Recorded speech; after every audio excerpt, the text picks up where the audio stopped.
Welcome, everyone, to another episode of the Media Mania Podcast. I am your host, as always, the Media Maverick, Mike Weldon. And today I'm joined by the one and only Matthew of Wrestle Rugs. Thanks for having me. Anytime, man. Welcome to the show. Awesome. So, Wrestle Rugs, if y'all don't know this, if y'all have not checked him out before, he makes wrestling-inspired rugs. And this is going to be the episode where we hear his story of his origins. Yeah, where do you want to start, man? Start at the beginning with me just watching YouTube videos of people tufting rugs. And I was interested. I have a toy room full of wrestling figures, and I wanted to put a wrestling rug in my room. And to my surprise, I really couldn't find anything. There would be people every once in a while, you would see like a SmackDown logo or a Raw logo or something like that. But I wanted like a Bam Bam Bigelow rug, and none were available to me. So I had to make it myself. And that's kind of how the whole thing started, of me just wanting one for myself, And then I made a couple for a few of my friends, and off we went. Yeah, you were the very first page I saw that did rugs with inspired wrestling on them. I've seen like people might make like banners to go on the walls and all that. I've never seen like rugs. Right.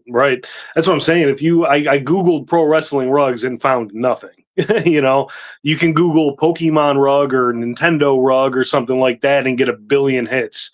So I thought I was onto something when I couldn't find what I was looking for, Mm-hmm. What was your very first rug that you started out with? I think the very first rug, other than just kind of messing around with the gun and doing shapes and stuff like that, I think the first actual pro wrestling rug I made was the Gold Dust rug. And that was like the first thing I posted up on my Instagram page. Gold Dust. That's not a bad place to start out with. Right. I figured it was 3 colors, kind of shapeish. It would make a cool looking rug, I thought. And I think for my first rug from start to finish, I think I nailed it. So did you just do his face, or did you do the actual hair that he wore too? Yeah, it was like the blonde hair with the black paint that came up into the hair from the face, It was and I got this gold colored yarn, and it didn't really like shine gold, but it was yellow gold enough to where I think it worked out pretty well.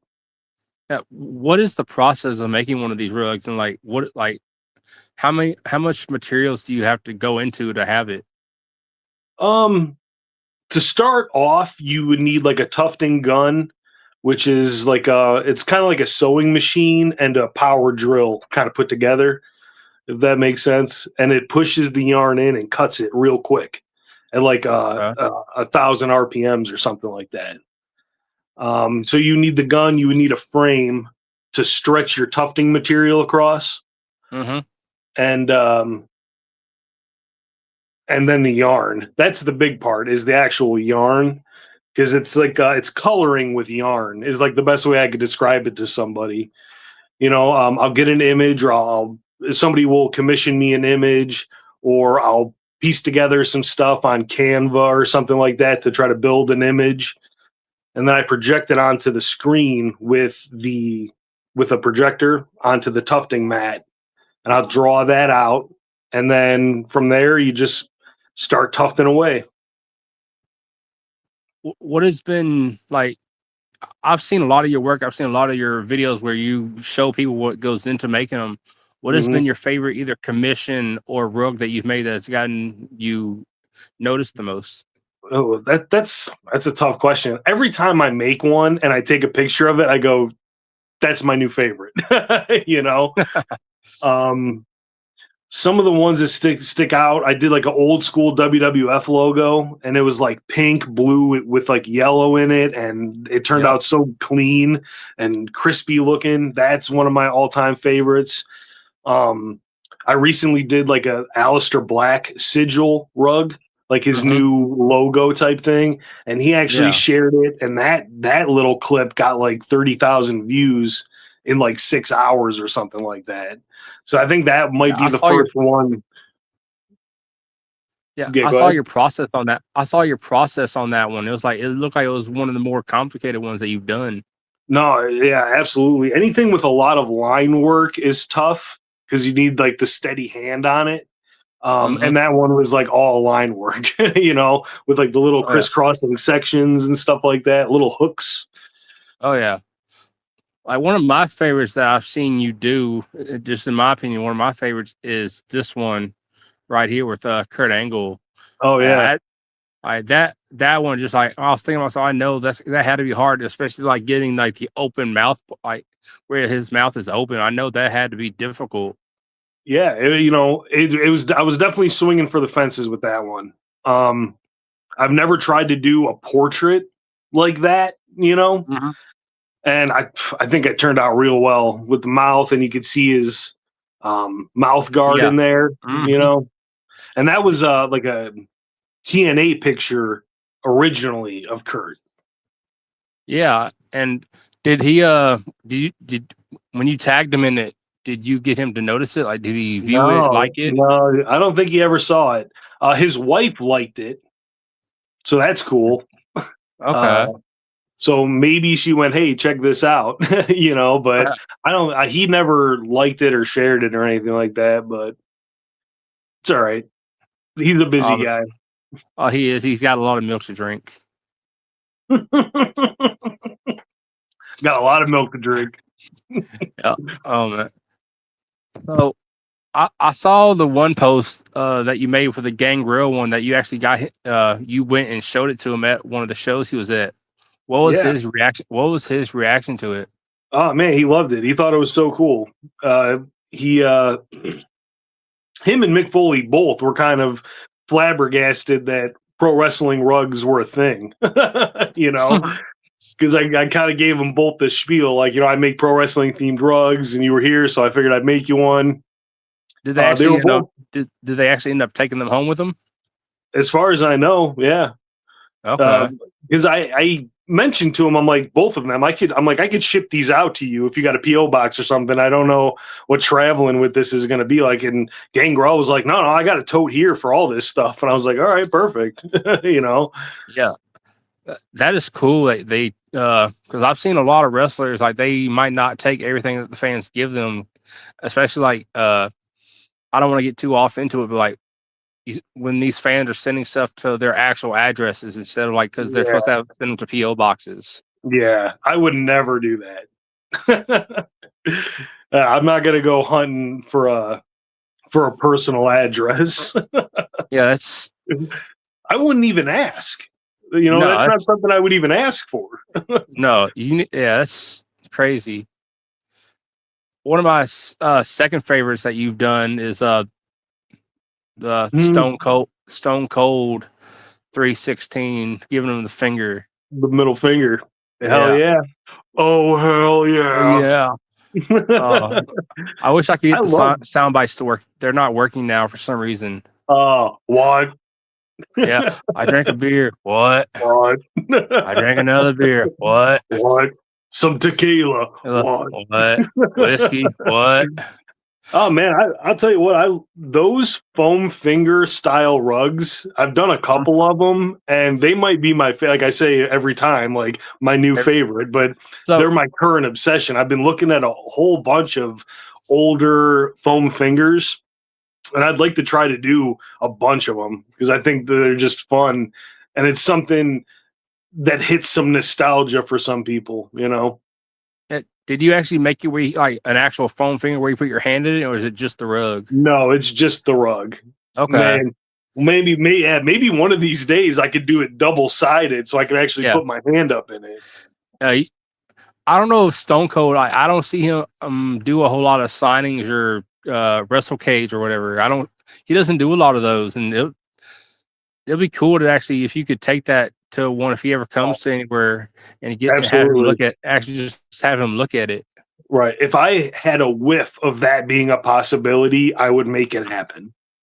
You know, if like I'm in Cleveland, even if it was like Cincinnati or Kentucky, if it's a couple hour drive, I would make that drive to make that happen. You know why? Because that's the bottom line. Because Stone Cold said so. I wish I could do a good Stone Cold impression for you, but it's not gonna happen. Have you actually tried any of his beer? No, I actually quit drinking maybe like 13 years ago now. That's amazing. I had a bad week and I was like, you know what? I don't need to be doing this anymore. And that was about 13 years ago. Okay. Yeah, I was just wondering because I know Stone Cold, he has his own IPA. The late great Hulk Hogan, he had his own beer. Oh yeah. And I've bought and tried both of them, and they're not that terrible for IPAs. Really? Yeah, even when I was a drinker, I wasn't big into the IPA. That was like too bitter. I like the stouts, like a milk stout. Those were always like my go-tos, nitros and stuff like that. Just being a wrestling fan, and I just like, I'll try this. I'll try it once. If I don't like it, I just won't buy it again. What's the harm in buying it once? Right. I would definitely put a can of it up on the shelf. Oh yeah. You know, I have a Nick Offerman Scotch. I don't know if you know who Nick Offerman is. I don't. He was he was Ron Swanson on Parks and Rec. He was like a stand-up comedian at one point, but he has his own Lagavulin branded Scotch, and I have a bunch of his collectibles, so I just put that on the shelf with it. You know, one of the things I want to have in my collection is one of Cody's bottles of Wheatley vodka. Okay, yeah. And I don't even think I've seen that in the stores. It's only in certain liquor stores that sell it. But from what I've heard, if you go to like a signing and Cody's there and you bring the bottle with you, he'll sign it for you. Yeah, that'd be cool. An autoed Wheatley bottle. I'd never open it. I just put it on the shelf and it just sit there. Right. Now I might buy another bottle to drink from, but the one I get signed, it'll just sit there on my shelf forever. You don't gotta let that bottle breathe. No. All right, Matt. All right. Don't get into Matt Cardona. We don't mention the broski. Matt, if you're watching this, man. Yeah, man. Always ready. Yeah, I've actually got to put a rug in Matt's hands, which was really cool. He was at a local indie promotion and I had a table at the event, so I made, his like MC logo. And I got to give it to him, and that was pretty cool. So now the only person from the Major family that I'm missing is Sterling. So if you're watching, man, get at me. I'll get you a rug. Well, I need to complete. You're also forgetting Chelsea. Chelsea's part of that family. Okay. Yeah, I would definitely do a Chelsea green rug. But I got Swoggle has 4 of them. Myers has a few. Now Cardona's got one. So to complete my infinity gauntlet of major stars, I need to get I wish I still had mine. I had a replica gauntlet and it broke. Oh, yeah, that'd be cool to have for sure. Yeah, get like some stones to put all their faces, like little stickers of Matt's face, Brian's face. Yeah. Speaking of Matt, this is one of the only things I have with his autograph on it. It's a picture of Matt and Chelsea with both their signatures on it. That's pretty cool. Yeah, did you get that off of? No, I bought this from Matt. I bought it in person from Matt. Oh yeah, that's awesome. It was it was when he was with the NWA still, and he's still with the NWA. But it was when he first started doing the NWA shows, when he first won the NWA World Title. Mm-hmm. Oh, that's cool. Yeah, it's when they had the Crockett Cup in Nashville, Tennessee. Okay. Yeah. We went to the NWA Sam Hain show in Cleveland. I think it was the first year they did their Sam Hain show.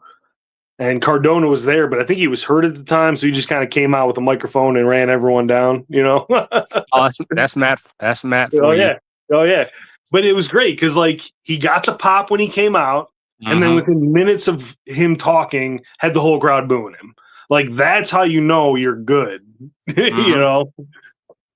Matt is one of the people who got released in 2020, and he just went and just fully reinvented himself. 100%. He was not going to take that one lying down. No, he went and he got himself over in WWE, and they hated it. They hated him for it.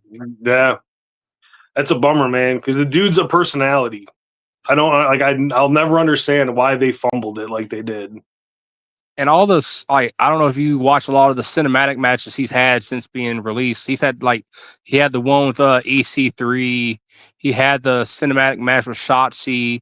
And he's had so many awesome feuds since getting released. Oh yeah, he put himself on a whole other level, without a doubt. Dude, he earned my respect. He earned my respect when he went to GCW and he hung and did their stuff. Like he went and did deathmatch, and he made him. Right. He looked like $1,000. Yeah, I heard him say something like he calls himself the Deathmatch King, but he's like, I've only had one deathmatch. And it was enough. It was enough to make me a king. It was a good one though. Like he interpreted, like he brought his stuff. Like he interpreted wrestling figures into the death match. I'm like that. He made himself known. Like he's like, I'm gonna come into your house and I'm gonna make myself king.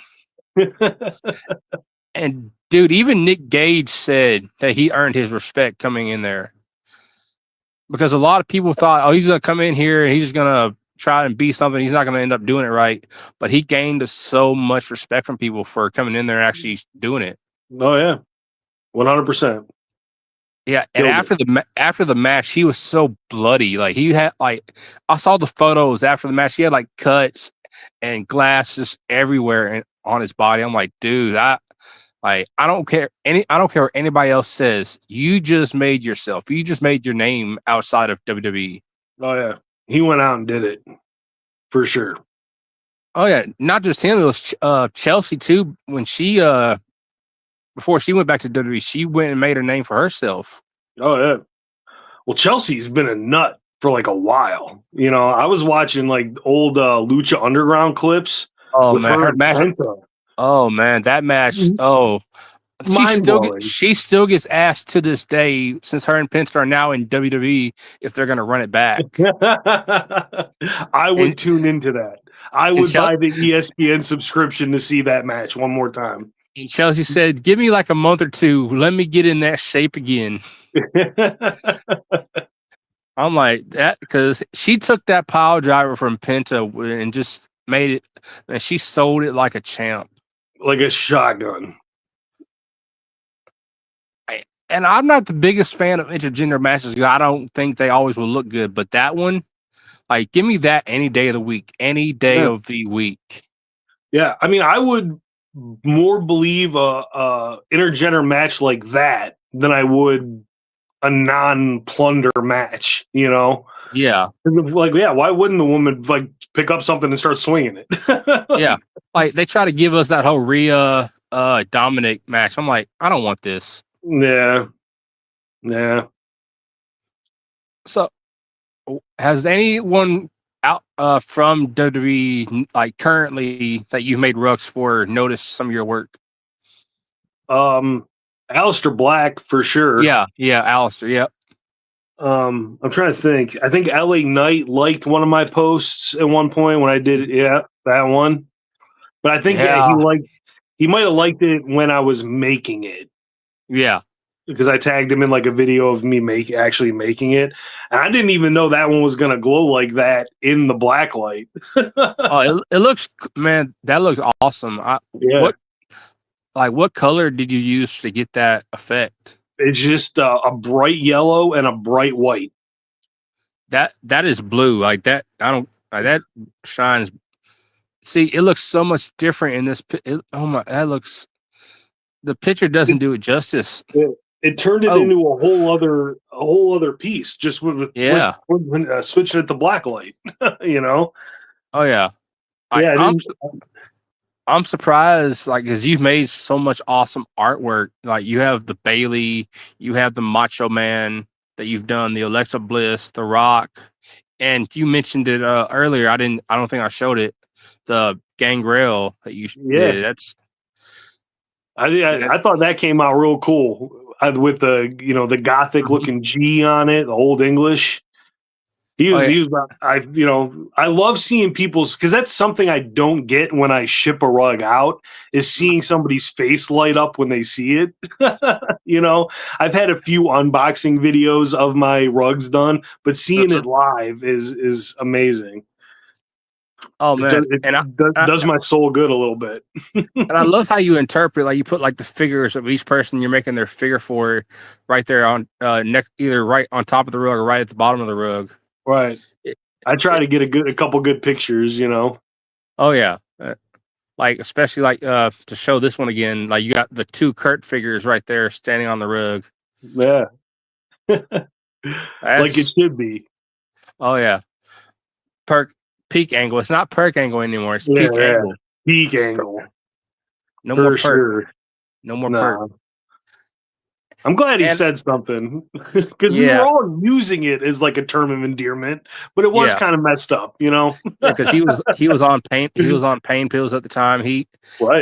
But during that time he was putting on like just bangers after banger matches. Yeah. I was watching something with like the clips of him and Samoa Joe in like 2008 or something. Yeah, I was like blown away, man.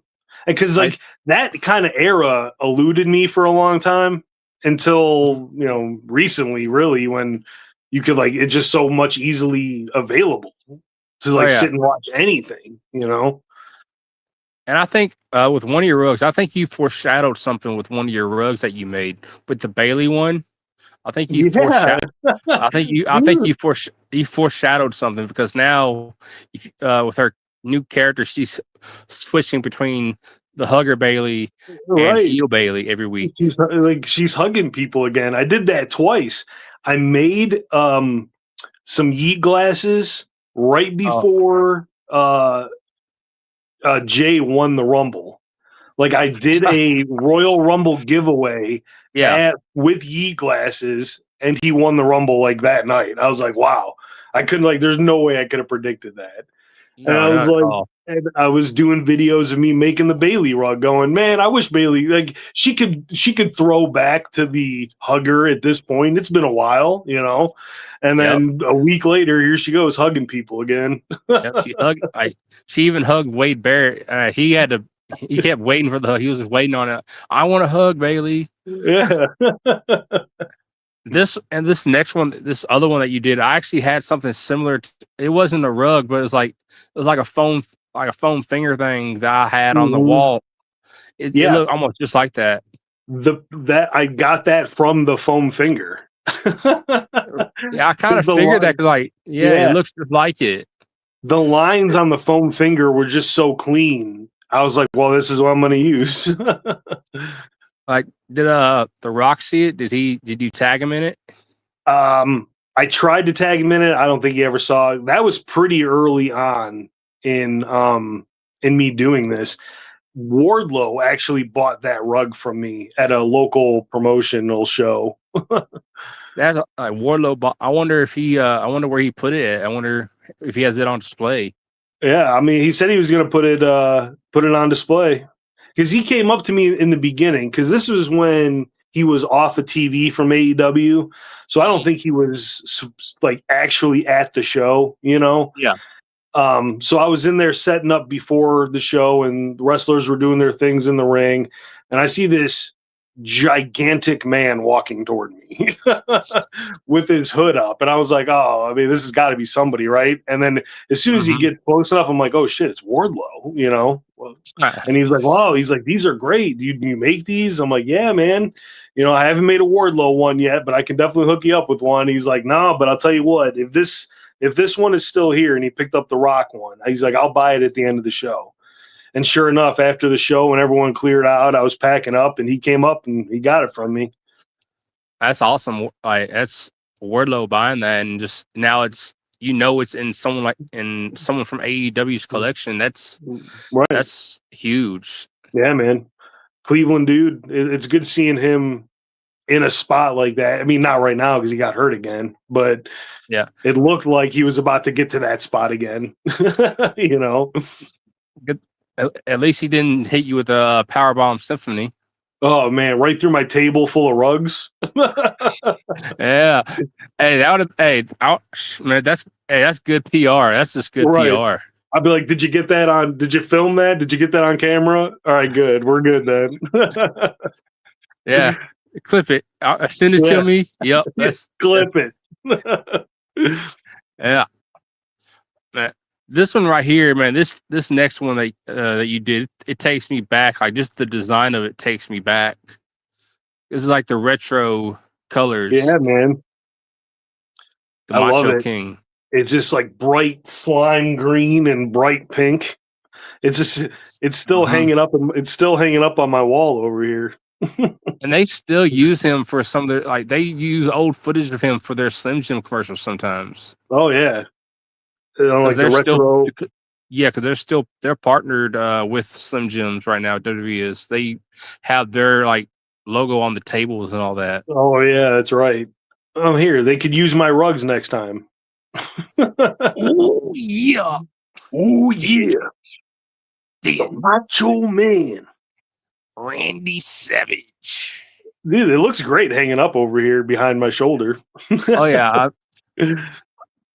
He did not look like him when he passed away. Like his skin was like his whole skin color was different. Like, I've always known him to be like that dark color, and he was just like white. Right. You lose that tan if you don't keep it up. I'm like, that's not, when I heard he passed away, I'm like, that's not the Macho Man. Like, whoever that is, that's not Macho Man. That's somebody's grandpa. That's what it looked like. Yeah, like, no, that's not Macho Man. The Macho Man. I've done a couple Macho Man rugs. That one, I've done like Madness glasses. Mm-hmm. Oh man, you got to do one with the black and white when he was in the NWO. Yeah, that would be dope for sure. The the Macho Verse guy. Have you seen his stuff? Yeah. Mm-hmm. He made a meme out of one of my rugs, and he's like, the perfect rug doesn't exist, and then he put a picture of the Madness glasses. Oh, that's, man. How many likes did it get? That got quite a few likes. It did. That's yeah. And that's crazy that you got the Macho Verse, man. That's crazy. Right. As far as I'm concerned, like that's Macho right now, you know. Like, I see him at so many different conventions throughout the year. Yeah. And I know don't they have like a whole convention just for Macho Man?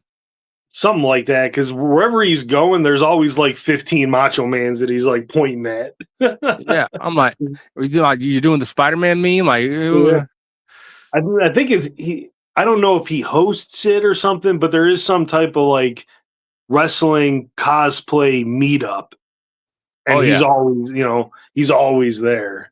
Oh, yeah. I was like, is he always ready? Macho Matt Cardona. Hey, Matt actually did that. He actually did his own version of Macho Man. Oh, that's right. He did. Yeah, he had his own gear for it. Yeah, we're over here joking about it, but no, that actually happened. That's the thing. He interprets like Matt. That's one of the things I love about Matt. He's such a big pop culture guy. Mm-hmm. And like just his match he had with Shotzi a couple weeks ago at GCW, he came out like the Back to the Future. He came in the car and everything, had the hoverboard. Yeah, man. dude, he's putting a lot into his character, and like I truly hope it pays off for him. I want that little fanny pack to get filled. Oh man, pad the envelope, man. Pay me. Yeah, You pay me. You pay me. I'll show up. Yeah, Man, I like this one too. Like, because I know it's like how Alexa currently is. Her, if I can get there it is. Yep. Yeah, man, that one turned out real cool too. It did, and that's like kind of how her gimmick is. Like, she's still kind of doing that gimmick now. Yeah. I mean, that's another one that glows in the black light. If you flick the black light, the whole thing colors change. Yeah. Yeah, dude. Because like when I have time to do rug, because that one I just did for fun, and so I was like trying to, because my girlfriend said I didn't do enough ladies rugs. Yeah. So I was like trying to do my favorites. That's why I did like the Bailey rug and the Alexa Bliss rug. Yeah, I really do a real one next. I eventually like to do. Somebody had DM'd me a while back and asked me if I could do Stitch from Lilo and Stitch dressed as Rhea Ripley. And I was like, yeah, I mean, theoretically, I probably could. It would just look like a cartoon character dressed as Rhea Ripley, and I'm fairly certain I could pull that off. It was just a weird request, It sounds like it. Sounds like a weird request. Yeah. I'm honestly surprised you haven't made like a Etsy store or something to just start posting into. Right. Well, I don't have a lot of inventory because most of it is all just commissioned work. Yeah. I do have a few, but I like to have them on my floor. Yeah. And I like to have them in case I do an independent event. Yeah. In the area or something like that. That way, I use that as more of an advertisement than anything else, because I know somebody coming to an indie wrestling show probably isn't going to be ready to drop $120 on a rug that they just found, Yeah. So it's like, here's a sticker, get at me. We'll do a commission. I normally do a raffle or something like that at the show to help pay for the table, because I can definitely convince 30 people to throw down $5 on a raffle, Yeah. How much do you end up having to pay for your table at the shows? Anywhere between like $100 and $200, depending on the event and the size of it and stuff like that. Okay. Which is not too bad, especially because I could for sure make my money back on a raffle, Yeah. So it's I'm paying for the exposure, Yeah. Like, so do you just break even most of the time, or do you end up sometimes making a profit? Oh, sometimes I'll make a profit. Sometimes somebody will come up to me and go, after a few more drinks, I'm coming back and I'm buying that rug. Like, please do, buddy. So then sure enough, they'll come back. I made the Hasbro figure belt as a rug. Yeah. And somebody came up to me early on in the night and he goes, I'm going to buy that. I'm going to have a few more drinks. And I'm coming back and buying that. And his cousin goes, yeah, he's a reckless spender when he gets drunk. And I was like, all right, well, you got to definitely bring him back by the end of the night. And sure enough, he came back. He's like, all right, I'm drunk enough to buy that rug. And I'm like, let's do it, buddy. Yeah, I know. I remember seeing one of your posts you made about this guy that you sent him a rug. I think it was Fig Heel. Yeah. Yeah, he was. Which one did you end up sending him? His logo. It's like okay. I think it's the old Toy Biz logo, except it says Fig Heel instead of Toy Biz. And he had contacted me through somebody that had found me on Whatnot, asking, how much would it be for the rug? And I was like, man, I'll tell you what, if you want it within these dimensions, I'm just going to make it to you and I'm going to send it to you. Because if you like it and you post about it, like I couldn't buy that type of advertisement. And sure enough, he got it. He did an unboxing video on his YouTube. He posted it on his Instagram. And every once in a while now, when he takes pictures of figures, he'll put them on the rugs. He'll put them on the rug and take a picture of it. And as I'm scrolling through Instagram, I see that, he's still using my rug, which is really cool. Does he ever tag you? Like ever tag you in any of them as like a collaborator with your rug in the pictures? When somebody asks, like, that's a dope rug, where'd you get it? He will then tag me in it and go, this is where you can get your own rug, Yeah. So it's like a constant, a little bit of advertisement. Yeah, I think that's how I ran across. I think that's how. I think that's how I ran across your page. I think I knew someone that bought one of your rugs and they referred me to your page. I'm like, maybe he could do something for my brand, like make my logo into a rug. Oh yeah, 100%. I will do that MMP logo for you. Yeah, because your work, man, is like it's awesome work. Like if y'all, I'm gonna start showing like the Austin, the Bailey, the LA Knight. It's just I couldn't do that.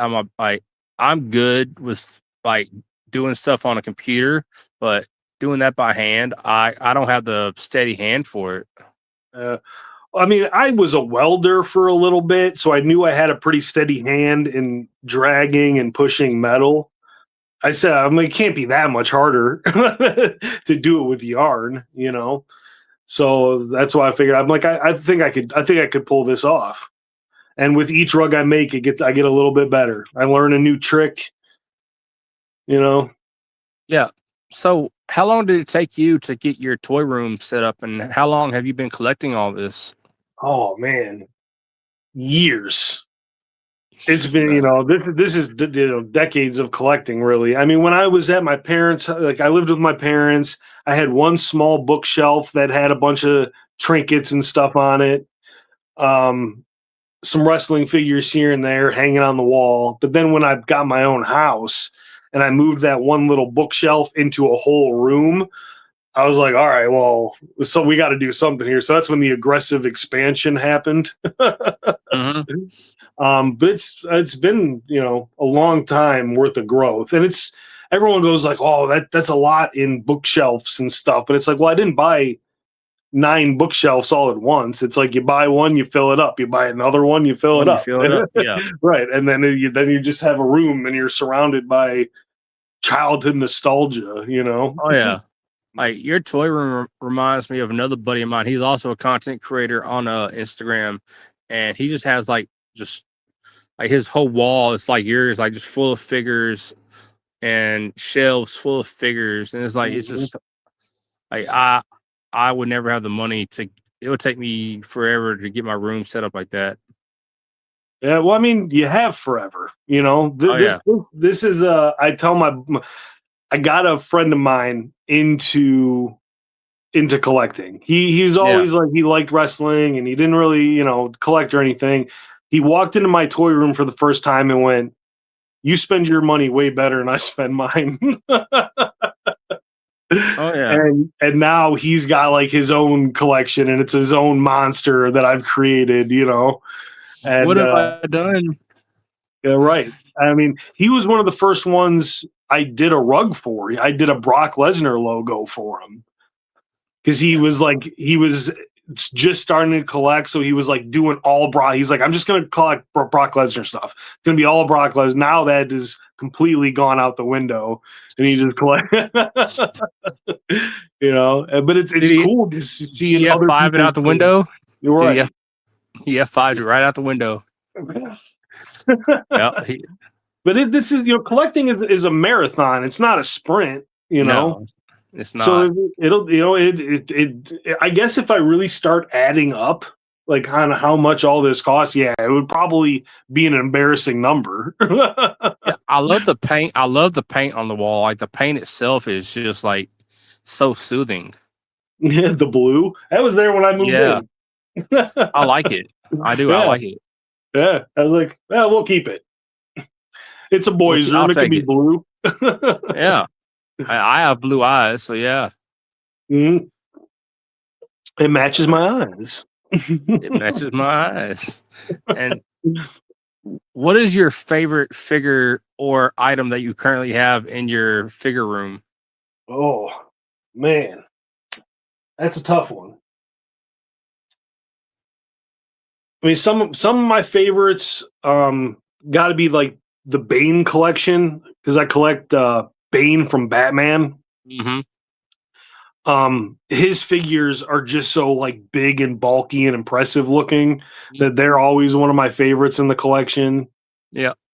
I have like the Universal Monsters NECA Teenage Mutant Ninja Turtle crossover figures. I got that whole set. Those are so cool to me because it bleeds two of my three favorite things together, Ninja Turtles and horror movies. Man, I should have gotten some of my turtles. I got some turtle stuff, but it's all in boxes right now and put up. Yeah. Man, I'm telling you, just start, buy a shelf every once in a while, fill it up, then buy another shelf, and pretty soon your room will look like this.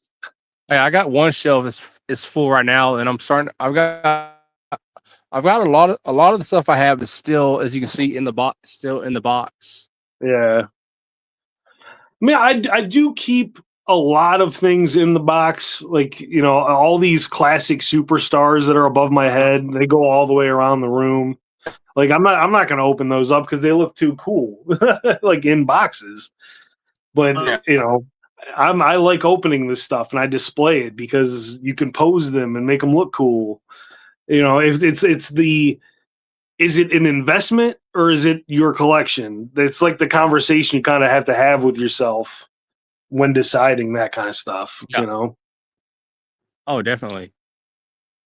Because a rare piece is going to be a rare piece, whether it's opened up or not, Oh, yeah. So, but yeah, I mean, I love the collecting. I do some Turtles. I do a little bit of Star Wars, Bane. I got like a whole little horror shelf over there.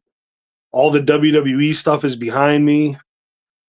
And so I collect a little bit of everything, but like now I'm really narrowing it down to like, well, I only need this in this collection and I only need this for this collection, or else I end up spending a bunch of money on stuff that I really don't need. See, that's my problem. I collect a little bit of everything. I have Star Wars. I have, let's see if I can get this. I have this right here. This is a little micro brawler. Mm-hmm. So it's Virgil. Is that Virgil? It is wrestling Virgil. Wrestling superstar Virgil. It is the sauce that man. He had this whole gimmick he was doing before he passed away, like something about sauce or something. He was like salt. I forget how it goes. Something about the marinara sauce. Yeah, I'm like, what the hell? What is Virgil doing? Man. He's just living his life. And apparently they made like a little game out of it, like a little mobile game out of it too. Did they really? I hope he saw some money from it. Man, I bought this the week before Virgil passed. Oh, wow. Before he passed, I bought it. Man. I think I might have one Virgil. I think his first Elite in the silver and pink. Yeah. I think that was his first Elite. That's that's what he's wearing in the micro brawlers. The silver Same thing. I have a few micro brawlers. I have the Kevin Nash as Super Shredder. So yeah. I got that in the Turtles. I think I have a Shane Douglas over there, and I got the Abaddon up there on the wall. Is that how you pronounce her name? Abaddon, I think so. Because like Abaddon is the beast that ushers in the Revelations. Yeah, I watch a lot of her reels that she does every day, like where she does the outfit of the day and all the makeup and all that. Yeah. I love a good gimmick. She could be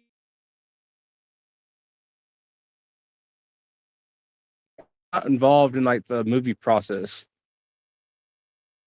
I'm sorry, I think you're breaking up there. I was saying I don't see how I can't pronounce her name. I'm a butcher. Abaddon. Abaddon, yeah. There you go. I love like the makeup she does. She could be involved in like Hollywood or something. Oh yeah, for sure. Again, it's the crossover of horror and wrestling there that I love. Like the Undertaker or the Wyatts of the pro wrestling world. I love that shit. And I love a good gimmick. Like there is no good gimmicks anymore, man. Like everyone's just a guy who's a wrestler, Abaddon was like a gimmick. Right, yeah. Right. Or they're or like Logan Paul. Right. But again, it's just like I'm a guy, Logan Paul, Yeah. Like there's a guy on the indies named Austin Taylor, and he's got like a softball gimmick. He's a softball guy, and it draws him heat, and it fucking works, I tell him every time I see him, I'm like, love the gimmick, dude. Like I just love it. one of my favorite current guys on the indie. I'm gonna do his pose and see if you can guess who it is. Who's that? Tommy Invincible. Oh, Tommy Invincible, baby. I've been loving his journey. His journey is something else. Yeah, it's awesome to see people succeed. It is. Especially if it's somebody has been working hard at it. Mm-hmm. That's when I see like success in the podcast or with my rugs, or like I see an indie guy that I've watched at the local federation for years finally make it. Like it's the same feeling you get. Like, good job, man. Hard work can pay off every once in a while. Oh, it really does. And it really does. Especially like a lot of the guys I show up here at the shows in Tennessee, they're starting to get recognized. Like one of them finally got his name on the PWI list last week. That's awesome. Big Trouble, Ben Bishop. Oh, okay. That's awesome. I don't know if you've heard of him or not. I don't know if you've heard of his name or not. Big Trouble Ben Bishop? Yeah. I don't think I have. I know like Joshua Bishop. Is that the same guy? Oh man. No, this dude is like tall. He's almost as tall as Big Cass. Oh. Then no, maybe I don't. I'll have to check him out. Ben Bishop? Yeah, he just had a WWE tryout back at SummerSlam. Oh, that's cool. What's Oh, never mind. I was gonna go off on a thought, but it's all right. I'm not gonna. What's the thought? Well, I was like, Ben Bishop isn't that Baron Corbin's name now? But that's like Bishop, the Wire or something, right? Yeah. Okay. Yeah.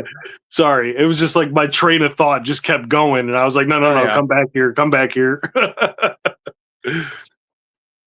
That train's leaving the station. What was that? Autographs in your collection? Some autographs? You're saying that's yeah. I got a Mosh and Thrasher auto. I have a Mick Foley auto. Gangrel. I got the Max Sweat signed. Because Gangrel was like, "Yeah, I'll sign your fig," and I was like, "Well, how much?" He goes, "No, don't worry about it." I'm like, "Well, no, man. Like, I didn't give you the rug so I can get a free auto. I would still want you to make your money." He's like, "No, don't worry about it." So that was really cool of him. He didn't have to do that. One of my favorites that I have is I don't know how much TNA you watch or if you've watched a lot of it, but one of my favorite guys from TNA, he showed up to a show here in Tennessee about, I think, last year, the year before, and I bought a picture from his table, and it's a very funny story that goes along with the picture. The only thing he signed it, it's from James Storm from Beer Money. Yeah, he put on there, "To Michael, sorry about your damn luck." But the funniest part is on the back, because this is the back of it. This is the funniest part is the picture. It's like it has his all his prices on there that he charges. Yeah. He didn't know that was the one he gave me. I said, "Hey, that is fucking hilarious. That is hilarious." I was like, That's awesome. That he signed his like gimmick table sign on on a picture. He did. Picture was it says picture was Storm 20, autograph 8x10 20, combo 30, t-shirt 30, hats 30, hoodie 50, tank top 20. And the bottom one it says hugs free, sold out. That is one of I love that story. And I went to another show with him there, and I brought this picture with me, and I showed it to him. He just laughed at it. He laughed at it, and I asked him for a picture. I asked him how much what the pictures were now. He said, "Oh, don't worry about it." Yeah, he said, "You make awesome. that like that. I'm gonna make it up. I'm gonna make this up to you." Like, oh, you don't gotta do that. He just took a free picture with me. I got a pretty good story about getting an auto. So I was in Orlando a few years ago, and we went to Daytona. It's like an hour drive from Orlando to Daytona, and we were in Daytona. We saw a Hogan's Beach Shop, and so I convinced everyone to pull over so we can go see the Hogan's Beach Shop. So I go in there, and it's just a bunch of wrestling stuff. There's wax figures of like Hulk Hogan posing and stuff like that. And there's one of Jimmy Hart in there. And I was taking a picture of the big wax Jimmy Hart. And the lady behind the counter goes, "Well, if you want a picture with Jimmy, he's in the back. I'll go get him." And I'm just like, "What?" I'm like, "You just have Jimmy Hart on retainer at this store?" He's like, "No, he just comes out and hangs out every once in a while." So like I walked up and he walked up to me like, "Hey baby, how you doing?" You know. So I got a signature. I love Jimmy. Yeah, man. He put his bullhorn in my hand. He's like, "Here, pretend you're screaming at me." And I'm like holding this bullhorn. I'm like, "This is insane." Just like on an off chance that I just walked into Hogan's Beach Shop and there's Jimmy Hart, you know. Just he's on retainer. They keep him on retainer. Right. Like, how wild. He's she's like, "No, he just comes and hangs out." I love Jimmy. Like I grew up in Memphis, Tennessee, so like his name is known in Memphis. Oh yeah. That's awesome, man. And I feel so bad for Jimmy. I know he's hurting right now after Hogan passing. Oh yeah. Those two are like inseparable. Yeah, Jimmy stuck by him, man. That goes a lot. Like just sticking by your best friend, you know. Oh yeah. And one of my favorite, I don't know if you've ever seen it, but one of my favorite videos of Hulk Hogan is when he's at his beach shop and this kid comes up to him. He says, "Let me tell you something, Hulkster." The real little kid? Yeah. Yeah. I've seen that one. Like that is wholesome. That warms my that man. I know that I bet that kid was hurting when he heard Hulk had passed. Yeah, man. That's a core memory being created right there. Cutting a promo on Hulk Hogan. Let me tell you something, Hulkster. When I first met you, I was 3 years old, and now I'm 6. And he does the whole shirt rip and everything. And man, I'm like, little kid nailed it. And again, Hulk just went right along with it. And what's up with everyone being able to do wrestling impressions? And why can't I do any? That's what I want to know. Everyone's got a good one except for me. What? I drank a beer. What? Maybe one of these days I'll nail a good Jesse the Body Ventura impression. I've not done this. I have one. I have not done it in a long time because my voice has changed a little bit. Yeah, I used to do Road Dog. I used to do a pretty good Road Dog. Okay. I'm gonna do it. Y'all can laugh at me. Whoever's watching this, ladies and gentlemen, boys and girls, children of all ages, D Generation X proudly brings to you its 6-time tag team champions of the world, the Road Dogg Jesse James, the badass Billy Gunn, the New Age Outlaws. Pretty good. It's not as good as it used to be.